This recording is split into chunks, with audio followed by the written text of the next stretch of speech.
Dimensional portals. Ayumarca is a mysterious archaeological location in Peru. It is also known as the Gate of the Gods. It can be found near Lake Titicaca, the very place the ancient Inca believed the world was born. They also believed Lake Titicaca would be the place where their souls returned after death. This lake was wildly important to the Inca people, so it's no surprise they made their gateway to the land of the gods here. The gateway doesn't look like much these days. It's a rough doorway carved out of the rock that you might not even notice if you were just walking by. Yet according to legend, it was used as a dimensional portal. It's not clear where exactly the portal may have gone, but it apparently went somewhere. Legend says that when the Spanish conquistadors arrived in the area to pillage and kill, a priest named Amaru Meru activated the portal for the final time, walked through it, and was never seen again. Ever since, the door has remained dormant. It's also quite interesting that Ayumarca sits upon a ley line, a vein of great natural power, directly connected to the more famous Gate of the Sun at the archaeological site of Tiwanaku in Bolivia. This place is also said to be a portal, powered by energy emanating out of the ley line. There is no scientific evidence that any of this is true. As far as archaeologists are concerned, these doors are ordinary pieces of architecture left behind by the Inca. But they are suspicious, since the doors serve no obvious purpose. Either they were architectural structures built for some mysterious ritual purposes, or maybe they really did open interdimensional portals to other planes of existence. What do you think? Let me know in the comments below. The Wailing Wall. The Wailing Wall in Jerusalem is the most important holy site in the Jewish world. The significance of the wall is that it's the only remaining piece from the Second Temple of Jerusalem, built over 2,000 years ago. The original temple was destroyed in 70 AD by the Romans, and all the Jewish people were exiled from the city. When they returned later on, the only remaining wall became a site of pilgrimage. It was where the Jewish people came to lament their tragic losses at the hands of the Romans, which is where it got the name the Wailing Wall. The wall is immense, built of thick limestone 60 feet tall, but not everyone is convinced that the wall really was part of the temple. It's disputed, with devout Jews believing it to be real, and many Arabs arguing the walls actually belong to a mosque called Al-Aqsa. The mystery here is that no one can definitively say what structure the wall belonged to. No other evidence has been found to suggest it was part of the Great Second Temple. Nonetheless, worship has been going on here since the medieval period. Mysterious artificial islands. Artificial islands called crannogs can be found all throughout Scotland and Ireland, created in lakes and waterways in the hundreds. Until now, researchers believed these artificial islands were created by people during the Iron Age, or about 3,000 years ago. They believed stone causeways had been built to reach dwellings in the middle of dozens of lakes. There are at least 600 of these bizarre crannogs in Scotland, suggesting Iron Age people had a strange affinity for living on man-made structures in the middle of lakes, ponds, and anything else with water in it. But now, archaeologists have dated a huge number of crannogs that are much older than the Iron Age. They actually date back 3,000 years before that, to the Neolithic era. It all changed in 2012, when a diver found pottery in the water around crannogs in the Outer Hebrides, off the coast of Scotland. Museum officials and local archaeologists identified the pottery as being roughly 5,000 years old. During their investigation, they also discovered 5 artificial islands. Duncan Garrow with the University of Reading said he never saw anything like it in his life. From what the archaeologists have been able to put together, ancient Neolithic people were throwing pieces of pottery and other important objects off the islands and into the water, but nobody has any idea why. Considering this was before Stonehenge, before people even lived in villages, it makes very little sense. Neolithic Britons spent a lot of time creating these temple-like islands and lakes just to throw things in the water. They first had to create pathways of stone large enough that they could walk across the surface. Then they had to pile hundreds and thousands of stone up in the lake to create the island. It's a total mystery. Even after decades of study, scientists are no closer to solving the secrets of the crannogs. What do you think they were for? Let me know your theories in the comments. Aquasulis. Aquasulis was a Roman town located in what is now Bath, England. The site originated as a great place of worship for the Dobuni, people of the Iron Age. Because the site is a natural hot spring heated by geothermal activity, the ancients saw it as a place of magic. Anyone who's ever taken a trip to Great Britain knows just how rare hot springs are on the island. This would have been a very important place, simply because of the mineral-rich water bubbling to the surface through fissures in the limestone rock, reaching scalding hot temperatures at the surface. Here's what's really interesting. Before the Romans ever arrived in Great Britain, the ancient people worshipped Sulis at Aquasulis. She was considered the mother goddess, one who gave life and nourished. No other evidence of her worship has been found except for at this place, and one other temple in Germany. The ancients were so fascinated by boiling water coming out of the ground that a cult formed around the springs. But what happened to the cult, nobody knows. In fact, nobody even really knows what kind of strange rituals the Dobuni may have performed here.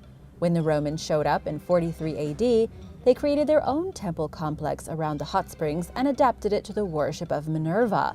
She was the Roman goddess of wisdom and strategic warfare. Over the years, the Romans continued to build baths here until the whole city was one big spa retreat. Atlantis in the Sahara. The lost city of Atlantis may just be hiding in plain sight in the middle of the Sahara Desert.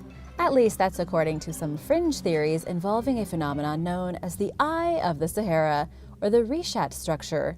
First, let's look at the science. The Eye of the Sahara is a peculiar formation unlike anything else on the planet. It's a geological dome 25 miles in diameter that very much resembles an eye. The sedimentary rock beneath the surface has been exposed to create a very unusual coloring in spirals around the center. It looks like an impact crater, but no evidence of an impact has ever been found. Scientists say it's nothing but a geological anomaly formed about 99 million years ago. Others believe it's the true location of the mythical city of Atlantis. It seems to be about the same size as Atlantis as it was described by Plato in ancient Greece when he first detailed the lost city 2,000 years ago. It's also close enough to Greece that it wouldn't be that surprising for some people to have seen it. However, it's a pretty shaky theory. Absolutely no archaeological evidence supports the idea of Atlantis in the desert. Nothing has been found that could remotely confirm any ancient civilization living here. Unless Atlantis was slurped into the earth by some kind of enormous sinkhole, it likely was never here. Where do you think Atlantis could be if it were real? Let me know your theories in the comments. Big shout out to Young Smile and William Bowskill. Thanks so much for watching and supporting this channel. If you are new here, be sure to subscribe if you haven't already for more videos about amazing discoveries. Egyptian door to the afterlife. Inside the tomb of an Egyptian official, located near the infamous Karnak Temple in Luxor, Egyptian archaeologists found a door to the afterlife.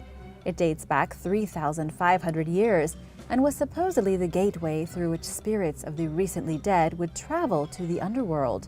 The door is almost 6 feet tall, a single chunk of pink granite scrawled with religious hieroglyphic texts. The tomb belonged to the chief minister of Queen Hatshepsut, who ruled during the 15th century BC. Hatshepsut's mortuary temple is located nearby in another part of Luxor. The fact that her minister got his very own tomb with his very own portal to the afterlife goes to show just how important the Egyptian advisors were to their rulers. This fascinating phenomenon is not limited to this location, however.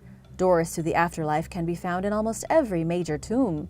These are false doors that were installed in the western walls of tombs, usually in front of offering tables laid out with food and drink for spirits. The Egyptians believed that after a person was buried and their tomb was sealed, their spirit would come free, have a bit of a feast, and then move through the door and into the next world. The Dead Cities of Syria. The Dead Cities of Syria are scattered across the northwest region of the country. There are over 700 abandoned settlements that date back to the days near the end of the Roman Empire and the rise of the Byzantine. They were built between the 5th and 8th centuries, then promptly abandoned. The whole area is awash with the ghostly ruins of both homes and businesses. What's even more shocking is that most of the dead cities are quite well preserved. The villages and towns still have their houses standing. There are still funerary monuments, sanctuaries, pagan temples, and much more. To understand why the region turned into a series of abandoned ruins, we need to look at the climate. These places were once major agricultural producers. They grew wheat and grapes and produced olive oil and wine. But when the climate changed, drought decimated the area. Temperatures increased, the land became barren, and over time, the villages were deserted. There is very little mention of them in the history books between the 12th century and today. Not since the Eastern Roman Empire has anyone officially lived here. Gobekli Tepe. The archaeological site of Gobekli Tepe is the most mysterious in the world, without a doubt. There may be more places filled with supernatural curiosities, but nowhere holds the secrets of civilization quite like Gobekli Tepe. Chances are you've heard of this place before, but here's a quick recap just in case. Gobekli Tepe was discovered in Turkey, originally built by a nameless group of prehistoric people some 6,000 years before the first stone was placed at Stonehenge. It was first excavated by archaeologist Klaus Schmidt, who kept finding more and more things. The site consists of circular stone enclosures, elaborately carved pillars, and the strangest statues of humans, animals, and unidentifiable monsters. Here's where things get really strange. These structures are over 11,000 years old. That makes them the oldest monumental structures built by human hands. There have been older things made by people, but this is the oldest structure not built specifically for shelter. The truth is that nobody knows what it was built for. It's arguably grander than Stonehenge. It's in complete ruins, and it was built before the Ice Age was over. Nobody has any clue how extremely primitive people living in a world of ice and snow managed to put together the wildly complicated building blocks of this place. They even decorated it with highly advanced art and cut stones with shocking, seemingly modern precision. Even after 3 decades of excavations and research, nobody knows the true secrets of Gobekli Tepe. The Burren Portal. In Burren County, Ireland, there is an enormous portal tomb called the Polnabrone Dolmen. It's enormous, perched on a high hill in the middle of nowhere. All that stands of the tomb today are its 3 standing stones and a very heavy capstone on top. Archaeologists have dated it back to around the year 4200 BC, although nobody has been able to figure out exactly what it was used for. We know it's the second biggest and most impressive out of the 172 dolmens found in Ireland, but we don't know if it was used specifically as a collective burial site, if its purpose was as a part of an ancient ritual, or a simple territorial marker. When the site was excavated back in 1986, 33 human remains were found buried underneath it. But what's odd is that most of the bodies appear to have been buried after the dolmen was already there. The plot thickened in June of 2020 when archaeologists found evidence that one of the people buried here was an infant with Down syndrome. Many of the bodies showed signs of arthritis. Their teeth showed evidence of malnutrition. Plus, all the bodies were buried haphazardly. None of the skeletons were intact, meaning the dolmen probably wasn't meant to be a permanent burial place. It's just that 33 unlucky people had their remains left underneath it and then forgotten. There was even a baby found buried underneath the portico. It's highly likely that the ancient people of Ireland did whatever they did here on purpose. It may have been religiously significant or had something to do with superstition. But sadly for us, archaeologists haven't been able to figure it out. Post-Babylonian settlement. A team of Russian archaeologists and their Iraqi colleagues discovered a mysterious settlement in the Dikar Governorate of Iraq. The settlement dates back to just after the end of the Babylonians, found about 20 miles from the major ancient city of Ur. Right now, it's unclear who built it, but archaeologists have some interesting theories. The settlement was founded 4,000 years ago and is one of 1,200 archaeological sites in the region. Remember, this is ancient Mesopotamia, the very cradle of civilization. Head of the Russian excavation, Alexei Diakonov, says the team started their research here in 2019.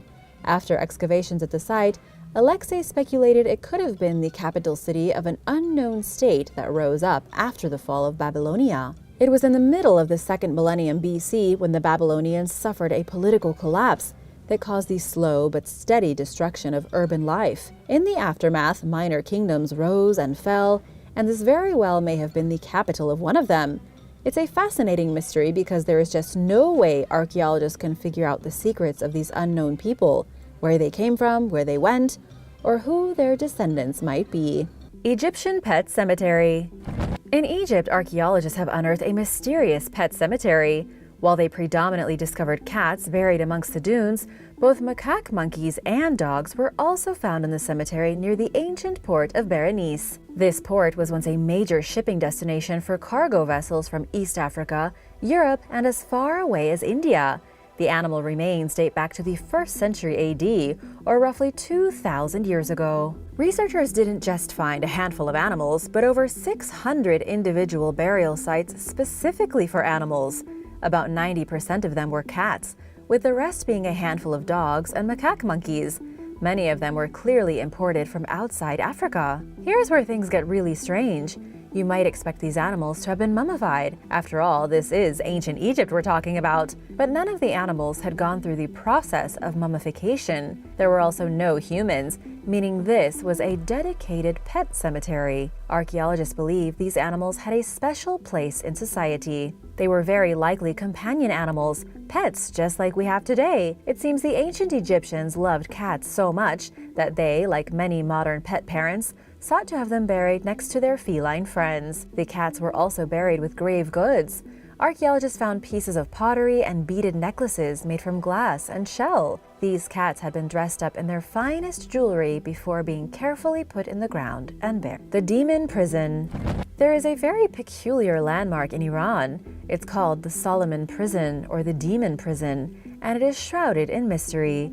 It's such a bizarre landmark and is so closely associated with evil that the locals don't go anywhere near it. Legend has it that a demon was sealed inside of this palace by King Solomon himself, and that ever since it has been spewing out toxic gas. Even if the locals are too afraid to journey to this ancient place, tourists are not. It's become one of the main tourist destinations in Iran, with visitors wondering just how true the stories are. Is there really a demon hidden beneath what is essentially a giant hole in the ground? But this was actually a prison. It was built during the Sassanid dynasty, which ruled from between 224 and 651 AD. This was over 1,000 years after King Solomon was already dead. The people who built the demon prison used a naturally formed hill that had risen into the shape of a cone over thousands of years. Inside is a sulfur hot spring, which is where the toxic gas comes from. It's basically a volcano filled with salt and sulfur. The demon prison was made at its very top, a rough stone building once used for human sacrifice. The Zoroastrian priests would bring people to the top of the prison, then push them into the volcano as offerings to their terrible gods. Either that, or they would lock them in the tower and let the toxic fumes kill them. Pretty dark stuff. Would you risk checking out this frightening tourist destination? The Bell Witch Cave. The Bell Witch Cave can be found in Adams, Tennessee. According to local folklore, the cave was once home to a terrible witch who plagued the early settlers. The disturbances allegedly started in the summer of 1817, when the witch began terrorizing the Bell family. The Bells had a farm nearby and were just trying to scrape by on the land when they became assailed by an evil witch who would attack them for no apparent reason. She ended up poisoning the father of the family, John Bell, and tormenting his daughters for years. The witch claimed that she was the spirit of a woman named Kate Batts, John Bell's ex-neighbor. She claimed John had cheated her out of a land purchase. She was so angry with John that after she died, she resurrected herself as a witch and destroyed his family. It's easy for us to dismiss this as nothing but an old story, but there appears to be some truth to it. For example, former President Andrew Jackson once said that he would rather face the entire British Army than spend one more night with the Bell Witch. This was after he and some of his troops spent a night at the Bell's old farm. Of course, we don't know if there really was a witch living in this creepy cave, nor for how long it's been a source of terrible evil, but it is still one of the creepiest ancient places that you can find in the United States. Russia's City of the Dead. Russia's City of the Dead is one of the most mysterious places on the planet. Its real name is Dargavs, an old village with an ancient cemetery filled with hundreds of eerie stone crypts. The village was built around the 13th century and has been abandoned for at least 100 years, maybe more. Information about this mysterious city is a little scarce, since it's so remote and people are so frightened of it. Even these days, Russians stay far away from the City of the Dead. Many people fear that any living person who enters the city will never make it out alive. The rumors likely started in the 18th century when a terrible sickness swept through the region. Local clans began building quarantine houses to separate sick family members from the healthy ones. It was a terrible time, with sick people loitering in the cemetery waiting to die. It was slow and painful, and the plague was everywhere. By the time the sickness was over, the crypts were filled with festering bodies that nobody wanted to bury. People abandoned the place and left the town to rot, never to return. Dead Man's Island. Dead Man's Island is one of the most ghoulish places in the United Kingdom. It's a small island just off the coast of Kent, used 200 years ago as a burial site. The whole place is uninhabited, currently owned by Natural England and leased to 2 people. They keep it as a protected area. The island is completely out of bounds, with no one allowed to visit unless they have permission from the leaseholders. Because the island is an important breeding and nesting site for birds, archaeologists aren't allowed to do any excavations. But none of this changes the fact that there are dozens and dozens of human bones scattered across the island. The remains are believed to belong to men and young boys who died from contagious diseases while imprisoned. These people weren't stuck in normal jails. They were instead locked in floating cells on board prison ships. They were basically stuck in the hulls of ships that were moored off Dead Man's Island. As you can likely guess, these were not the most sanitary prisons. Sickness was rampant. People died almost as soon as they went in, and their bodies were usually dumped on this isolated piece of rock. The issue now is that rising sea levels and coastal erosion have started revealing wooden coffins and human remains. Many of them have been lost at sea, swept away by the currents. The rest, the bones that still litter the island, are left to naturally erode or be stolen by birds. A horrid end for anyone, even those that were imprisoned. Davalos Cave. North of Athens is Davalos Cave, a place of great mystery that has perplexed locals for centuries. Ever since the 1800s, reports of paranormal activity have been made by Greeks going near the cave, which is carved into the side of Mount Penteli. Anyone who visits this strange place won't be surprised that it's connected to stories of supernatural horrors.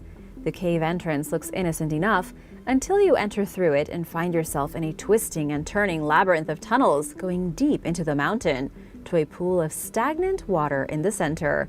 It is truly a frightening place, and even the ancient Greeks thought so. Throughout various excavations, archaeologists have uncovered artifacts linked to the mischievous Greek god Pan and his nymphs.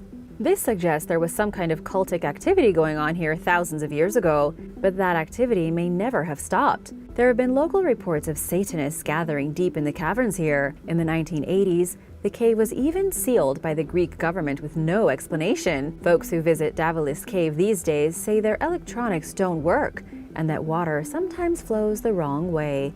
Some people have even allegedly disappeared without a trace after venturing into the darkness. Do you think there are mysterious or paranormal forces at work here? Let me know in the comments below. The Catacombs of Domitilla.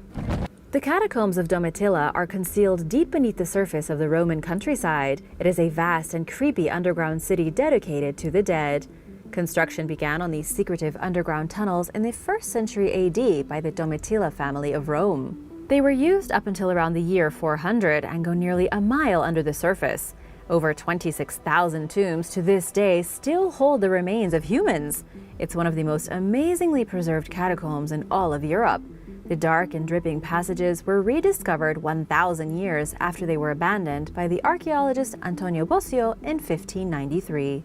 2,000 years ago, the Roman Empire was still pagan, and the people still actively practiced, worshipped, and believed in all their old gods. But something was changing. Christianity had taken root in Rome, and small communities of believers were cropping up in the city. Over decades, Christianity grew stronger, and they began to butt heads with the Roman pagans. One of the biggest things they argued about was how to dispose of their dead loved ones.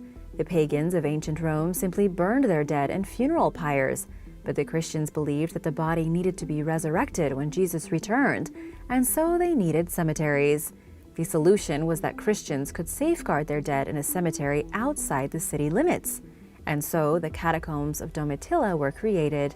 All these years later, many of the dead people put into the tombs are still there, still waiting to be resurrected on the day Jesus Christ returns. Draculas Castle. There are some serious misunderstandings when it comes to the legendary castle of Dracula. For anyone who's ever taken a trip to Romania, you're undoubtedly familiar with Bran Castle, which is advertised as a major tourist destination, as if Vlad the Impaler actually lived there. The truth is that he had a much closer connection to a place called Poenari Castle. This is the real impenetrable fortress of Vlad the Impaler, the original Dracula. Poenari Castle is perched on the top of a cliff like a big stone eagle's nest overlooking the vast Romanian countryside. It's at an altitude of over 2,400 feet, originally built in the 13th century as the seat for the House of the Basarabs. But after only a couple decades, the castle high in the Carpathian Mountains was abandoned. It's still in such a wild place today that the only way to reach it is by taking a local bus, getting dropped off on the side of a dusty road in the middle of nowhere, and then walking through the forest. When Vlad the Impaler ruled Wallachia in the 15th century, the castle was already ruined. Historical records show that he came upon the broken structure one day by accident while hunting and recognized its strategic value. He then used his enslaved enemies to repair the structure and turn it into one of his main fortresses. However, the castle never saw a lot of action. After Vlad died in 1476, it was abandoned again. Within another few decades, it had once more turned into a ruin. Then in 1913, a landslide caused the castle to be damaged beyond any hope of repair, crumbling in on itself. There's barely anything left today of this terrifying fortress. Irish Gate to Hell. The Irish Hell Cave is where the celebration of Halloween was born. The reason people dress up as monsters and ask for candy on October 31st of every year can be traced back to a field in Ireland. That's all it is today, an otherwise unremarkable field occupied by sheep. The entrance to the cave is overgrown and kind of hidden. But 2,000 years ago, costumed pagans were sacrificing animals here while dancing and chanting in celebration of Celtic demons. The ancient Celts of Ireland believed the nearby cave was a passage leading directly to the otherworld, a place of terrible evil infested with demons and devils. It was here where the Festival of Sound was born, the very first Halloween.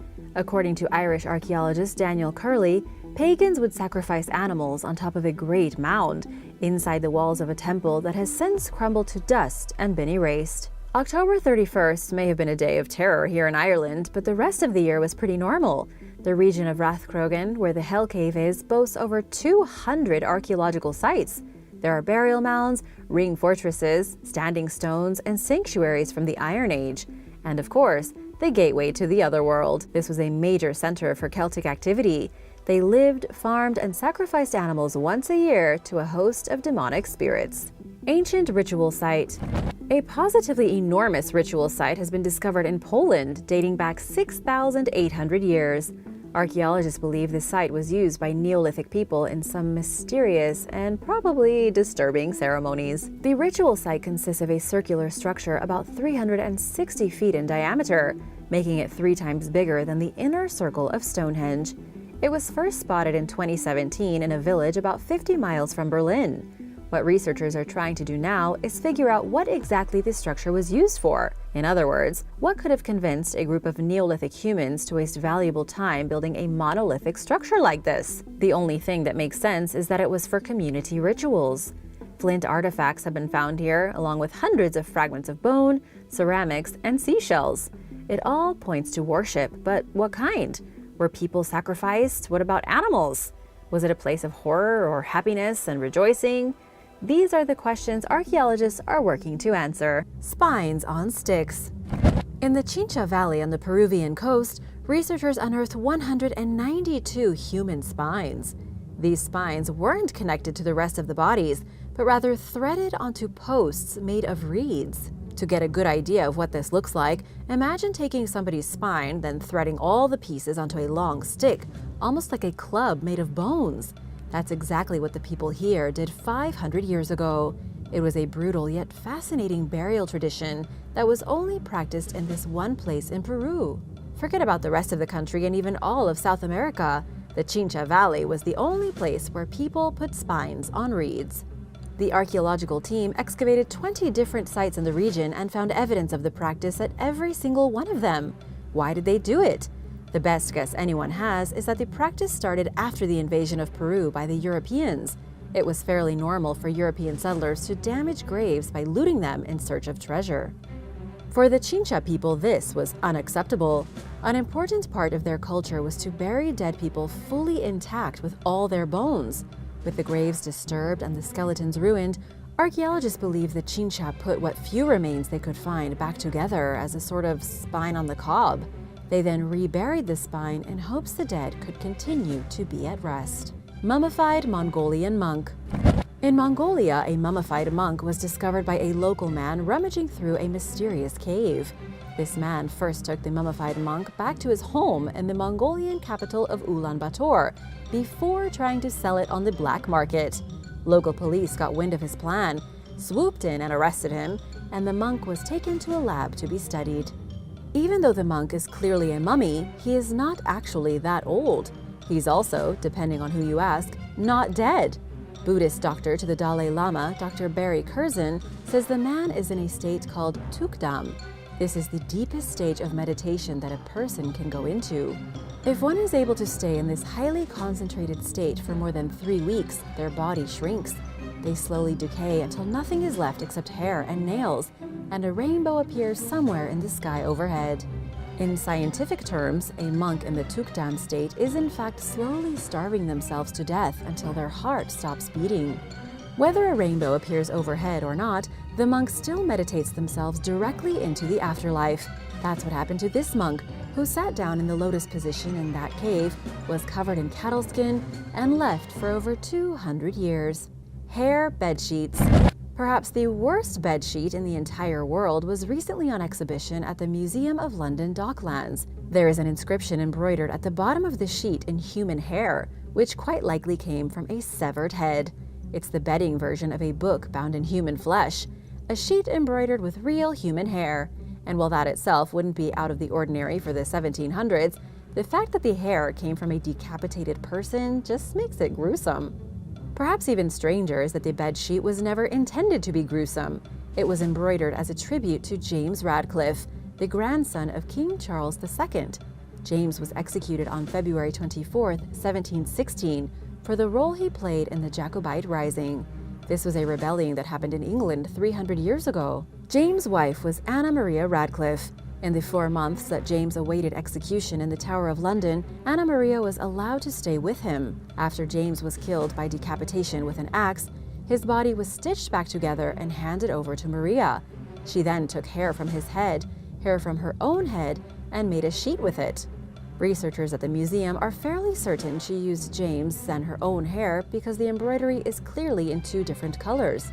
In her grief, Maria crafted a morbid reminder on the linens. The sacrifices of Yin Zhu.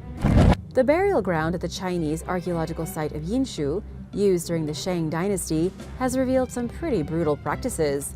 By studying the chemical composition of the human remains here, archaeologists learned they were ritually sacrificed. But that wasn't all they endured. These people, believed to have once been soldiers captured by the Chinese during warfare, were enslaved and then tortured. The victims were put to work for several years, kept alive on the most meager of diets, and forced into labor until they outgrew their usefulness. At that time, their captors would sacrifice them in a great ceremony. Here's a bit of background on the Shang dynasty. They ruled the area of the Yellow River Valley from the 16th to the 11th century BC. It was around 1300 BC when the first major city in China was constructed by the Shang, called Yinshu. Its ruins, where this burial ground was discovered, are near the modern city of Anyang. But it was during the final 2 centuries of Shang rule that they really began to get barbaric. There was something happening that destabilized the society. In a desperate last attempt at saving themselves, they began slaughtering people to appease the gods. This is similar to what happened near the end of the Maya Empire when they got desperate for rain to grow their crops, just before the entire civilization collapsed. In China, archaeologists have estimated 13,000 people were killed as sacrifices in a span of just 200 years. The bodies discovered in the graveyard here did not come from Yinshu. Analysis revealed they came from farther away, meaning the victims were captured and brought to the city. Researchers were even able to look at their diet by analyzing the bone collagen of their skeletons. They found that these people were eating gruel made from millet, barely even food. This was worse food than the poorest villagers ate. The consensus is that as the Shang collapsed, they started sacrificing their slaves to make their gods happy. Aztec Ritual House. Experts with the National Institute of Anthropology and History in Mexico carried out excavations in the ancient Aztec city of Tenochtitlan. They were looking at a housing complex when they found a ritual structure that had been used in complex and scary ceremonies. It was more of a ritual house, a specific kind of temple that wasn't officially a temple. The house was most likely used for rituals to mark the beginning and the end of life cycles. Archaeologists found incense burners, vessels for holding ceremonial liquids, and the cremated skeleton of an infant inside a pot. They also discovered musical instruments made from bone, such as flutes and ocarinas. All of these date back to the 16th century, sometime between 1521 and 1610, right after the Spanish conquered the city and defeated the Aztec. Nobody knows exactly what the ceremonies being performed would have looked like, but based on the archaeological evidence, there was a lot of music, a lot of smoke, and a lot of fire. We don't know if this infant was deceased before the cremation inside the pot, or if the death was part of a sacrifice. It could also be that the ritual was in honor of the infant, as a celebration of life and death. It's all quite mysterious. What do you think was going on in this ancient Aztec house 500 years ago? Let me know your theories in the comments. Just want to give a big shout out to Joker Joel and Jennifer Ballesteri. Thanks so much for joining us. And if you are new here, be sure to subscribe for more videos about scary archaeological discoveries. Fed to the lions. Archaeologists in England discovered a bronze key handle carved kind of strangely. The key handle was carved to depict a lion and a man locked in combat. Experts say this could be a real reflection of what was happening in Britain under Roman rule 2,000 years ago. But it's not quite as innocent as it may seem. Men weren't simply fighting lions for sport. Instead, archaeologist John Pierce says it had to do with executions.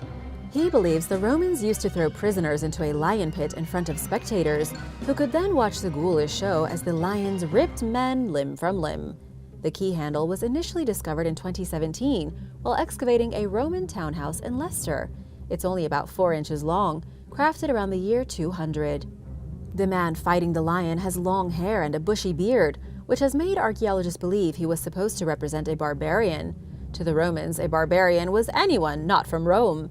And because Roman law allowed criminals to be thrown to wild beasts as punishment, this may be what the key was made to represent. What was just a myth prior to this discovery now looks very real. If you weren't Roman and you did something the Romans didn't like and determined to be a criminal offense, you would be in danger of being fed to some hungry lions that had been exported to England from North Africa or Mesopotamia. A lair of bones. A disturbing lair of bones was found in a gruesome subterranean cavern in Saudi Arabia. The lair is just as horrifying as it sounds. Archaeologists found the remains of at least 14 different animals here, including human beings. The hollow cave is called Jirsan and is a system of winding lava tunnels cut through solid rock by volcanic activity many years ago. It's located beneath the volcanic fields of Herat Kebar. It was long after these tunnels were formed and the volcanic activity settled down that so many bones found their way here. Researchers believe the bones were carried into the cave by hyenas over a span of 7,000 years. The whole cavern system may as well have been taken straight out of The Lion King. It was likely a den used by a family of hyenas who dominated it for thousands of years. They brought their kills and scavenged carcasses back to the cave and devoured them, leaving the bones to accumulate over time. The only thing scientists are unsure of is if the human skeletons found in the cave were from people who had been hunted by the hyenas. Either that, or they were corpses that the hyenas dug out of the graves, which is possible with these scavengers. A salty sheep's leg. Sometime around the year 600 BC, mining operations started at the Cherabad salt mine in northwestern Iran. Salt mining continued here all the way into the 20th century, just until a few decades ago. When activity finally stopped, archaeologists were able to go in and explore the location for historical research. Since 1993, experts have uncovered the bodies of 8 ancient miners who had been left dead in the deep underground tunnels. What's truly fascinating is that their bodies have been mummified to perfection by the salt-rich soil and dry atmosphere. But that's not all. Archaeologists have also found plenty of mummified animals. One of the weirdest things they discovered was a sheep leg that had been left in the mine about 1,600 years ago. The dry conditions left the DNA of the sheep in amazing condition. Researchers from Trinity College Dublin were able to see exactly what kind of animal this was. Amazingly, it showed no evidence of being a woolly, fleeced sheep.